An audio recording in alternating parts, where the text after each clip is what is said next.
Why the Bhagavad Gita? Why home? What does it have to do with home? This particular one is written by Jack Hawley. The Gita is, what is the Gita? Anybody know? Story.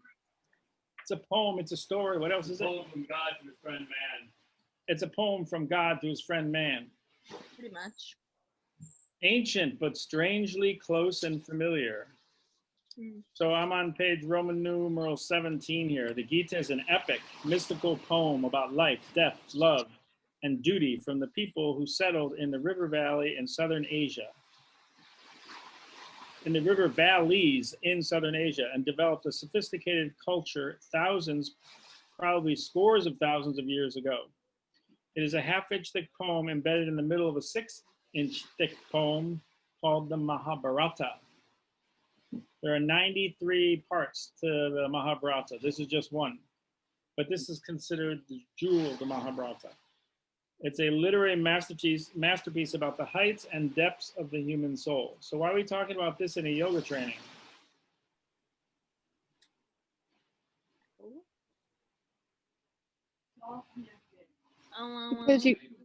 It's all connected. Because you have to know yourself to know other people. You have to be in alignment with yourself to help people be in alignment with themselves. That's a good reason. You got to know how to be in alignment with yourself in order to be that with other people, right? It's good to know yourself. It's good to study, I would say, all the masterpieces in history that have something to do with the heights and depths of the human soul. I would strongly encourage you to do that, not just read the Gita. The Gita contains the inner essence of India. That's the other reason. Because this isn't necessarily a book about yoga, but it's the inner essence of India where yoga comes from. The moral and spiritual principles found in the very earliest scriptures of this ancient land. One of them, the Rig Veda, is said to be the oldest record of humankind.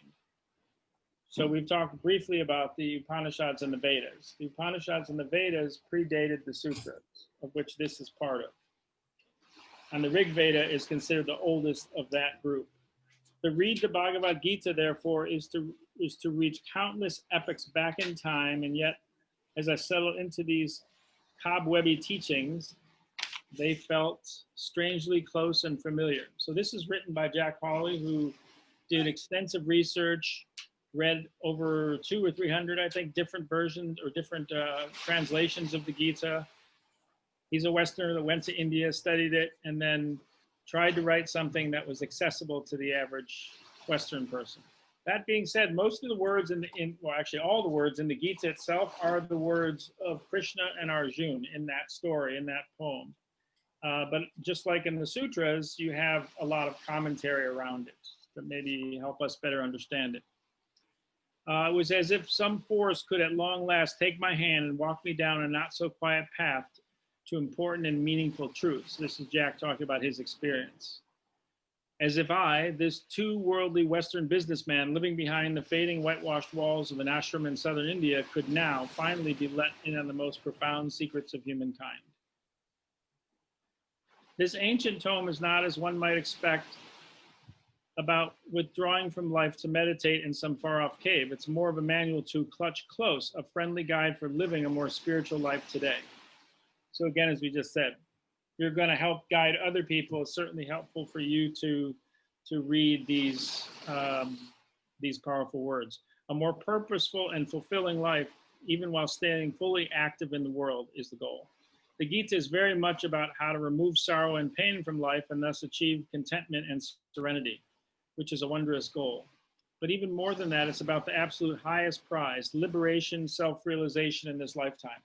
So we talked about that in the 8-limb path, in the sutras. The goals in the yoga science are liberation, samadhi, self-realization. So another way of putting this is the goals are one and the same. Remember, there are many paths, one truth. So put it this way, the Gita isn't yoga, but yoga is part of the Gita. It's not merely about the quest for these lofty things. It's a detailed map to the treasure itself, a handbook for living a higher, more satisfying existence here, now, in today's rough and troubling times. And the Gita is also about how to die and what happens after. As I studied the Gita, I found myself so engrossed in this old yet current scripture that I carefully worked through each of the 700 verses one by one, and that's why I called it Walkthrough. The Gita's message is full of profound, sometimes intricate spiritual concepts. Many of the painstaking translations written by scholars for other scholars can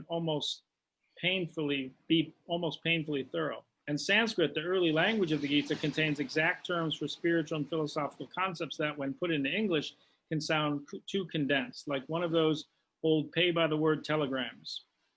Arrive noon, Tuesday, meet me. Important details are missing. You often don't know what is really being said. So that's an important thing to say in reading this. It can seem very condensed in English, just like in the sutras. It seems very simplistic. In the original language it's written in Sanskrit, it doesn't read so simplistic, let's put it that way.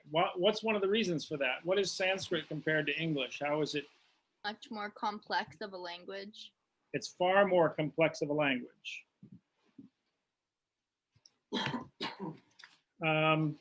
So we'll skip forward here to page 21 in Roman numerals. Timeless, pure truth. To read the Gita is to swing back and forth smoothly between the head and the heart. It's another reason I like it. It's a movement, but we've talked about everything above the heart. So it's a movement from head to heart. Everything above, from heart chakra and above. Movement between those places. Between the worldly and the spiritual. Anything between arcing between gaining knowledge and applying it in today's real world. In this swing from humanness to godliness lies the Gita's secret penetrating power, its ability to lift and move us.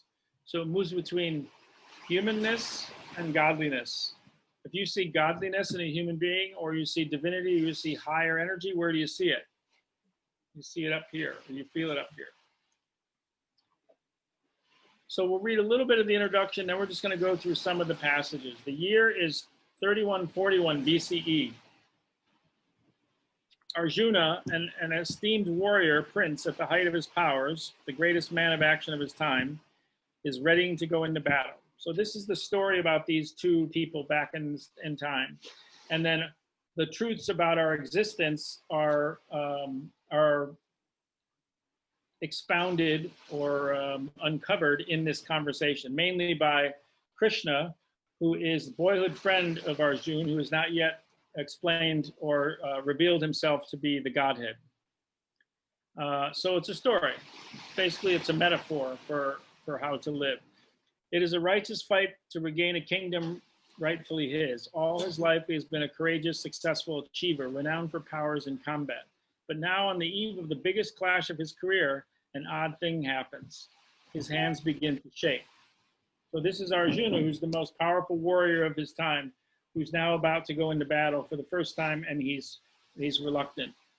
Arjuna is in this magnificent war chariot pulled by 4 white steeds. The chariot driver, Arjuna's best friend from boyhood, is Krishna, an avatar, an incarnation of divinity on earth. Arjuna, who doesn't really understand Krishna's divinity, has directed him to drive the chariot into the center of the plain where the great battle is soon to begin. The opposing armies have gathered on each side. It's an epic scene. 2 lone figures parked between the legions of good and evil, masses of soldiers, tents, cook fires, neighing horses, banners snapping in the early afternoon breeze, the bustle, the noise, and smells of pre-battle filling the air. Arjuna's eyes scan the opposing forces, pausing on former friends, revered uncles, teachers who taught him his warrior skills. All are bravely making ready for the mutual slaughter. He slumps, breathes heavily, and looks quizzically at Krishna. Reading the Gita, we come to better understand life as an inner battle. It's one of the reasons I like this book, is it gets right to the core of things. So you might hear that and go, okay, we got some story about an epic battle, but what is the real battle? The battle is always within. Yeah, the battle is with ourselves.